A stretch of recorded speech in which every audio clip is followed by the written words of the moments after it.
Why is the Singapore GP the toughest circuit to race at? The Marina Bay Circuit is the accumulation of every driver's best dream and worst nightmare. On the surface, it looks a little bit like Monaco's older brother, with 23 tight and twisty corners blended together over 5 kilometres of floodlit Singapore streets. Joining the F1 calendar in 2008, the Singapore GP became F1's first ever night race. And with the city skyline in the background, a lap around Singapore is probably one of the coolest things fans get to see all year. But for the drivers, it's the most grueling experience they'll have to face in an F1 car. Let's break it down for you as to why it's so difficult, because there's quite a few factors to take into account. Firstly, the Marina Bay Circuit itself is bumpy. I mean, really bumpy. Now, it's not unheard of for street circuits to have its occasional bumps, as they're just normal roads when F1 isn't in town. But when you're driving around at over 180 miles per hour, managing these bumps turn from minor inconveniences to a serious physical workout. Back in 2015, Lewis Hamilton said the bumps felt like he was constantly vibrating throughout the weekend due to the poor surface of the track. Thankfully, due to his very own vibrating W13, Hamilton has had a bit more practice with bouncy F1 cars this year. Secondly, there's the sheer amount of corners. 23 corners in very quick succession means that drivers have no time to rest. Not that there's a lot of time anyway. And drivers can even apply, wait for it, up to 81,425 kilograms of braking force over the course of the 61-lap race. The physical toll of braking and the G-forces that drivers have to sustain throughout the race is one of the many reasons why Singapore is the most challenging on the F1 calendar. As if it couldn't get any worse, the race in Singapore is also very long.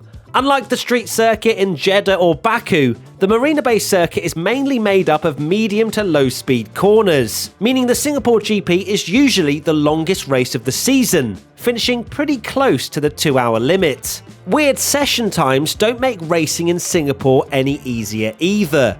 With the race starting at 8 PM in the evening, drivers have to adopt weird sleeping habits to make sure they're alert later into the night. In order to make sure drivers get their beauty sleep, teams often have to make special requests for hotels to install blackout curtains to make sure drivers aren't awake during the day. But if that fails, Romain Grosjean came up with a pretty foolproof solution in 2015. It's no secret that I love my sleep, so one of the most important aspects of preparation for me is ensuring that my room stays dark in the morning. I hope the hotel has good blackout curtains.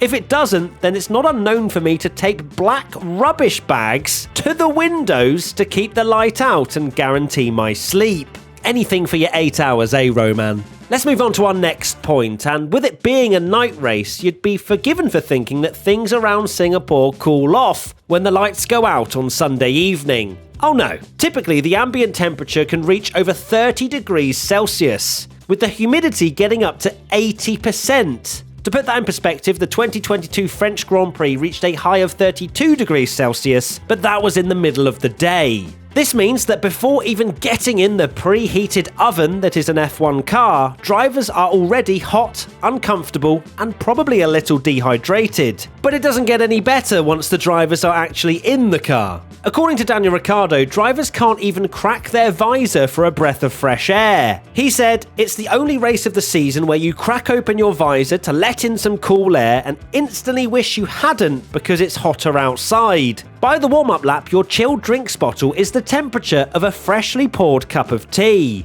It's hard to really put into perspective just how hot it is, but Lewis Hamilton describes it as sitting in a sauna with a full fireproof suit and helmet, and then doing a bit of a workout. He described it as, if 10 is the hottest temperature of that sauna, then the Singapore race is a 7. And then you do a bit of a workout, some press-ups, running on the spot, and so on. The humidity and scorching temperatures in the cockpit make a pretty sweaty combo, with drivers losing over 3 kilograms in body weight over the course of the race. Of course, as these scorching temperatures are very unique to Singapore, drivers often train in very different ways in order to prepare for the race. George Russell prepared for his first Singapore Grand Prix in 2019 by completing his gym sessions in 28-degree heat-wearing tights, long socks, tracksuit bottoms, long-sleeve t-shirts, a jumper, and a rain jacket with the hood up. He also said, "I finished at lunchtime and all of these staff members came into the gym for their training session, for which the temperature is usually set at 19 degrees. And they were like,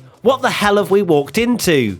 So they weren't too pleased about that. I love how that quote is so George Russell all over as well, don't you? So in a nutshell, Singapore is pretty damn hard. There you have it, why the Singapore GP is the toughest circuit on the calendar. Do you like the Marina Bay Street circuit? Let us know in the comment section below.